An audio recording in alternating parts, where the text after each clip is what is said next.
لو كنا استثمرنا 1000 جنيه من اول السنه كنا كسبنا كام؟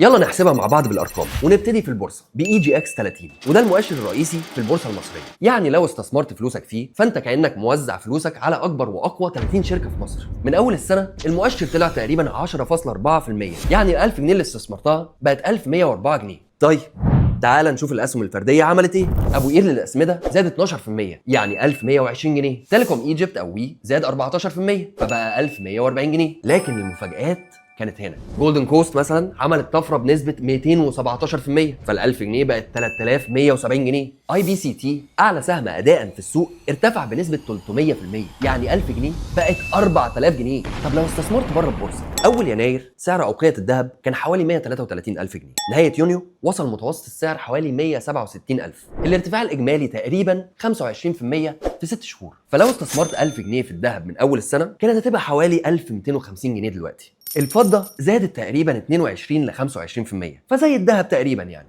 الدولار، الجنيه مقابل الدولار اتحسن، وقع الدولار من حوالي 51 جنيه ل 49 جنيه، هبوط حوالي 4 ل 5%. وهنا ال 1000 جنيه في الدولار هتكون حوالي 950 او 960 جنيه. الخلاصة السوق مليان فرص، بس اهم خطوة انك تبدا. وقول لنا انت لو معاك 1000 جنيه دلوقتي كنت هتستثمرهم في ايه؟ ابقى قول لنا في الكومنتس.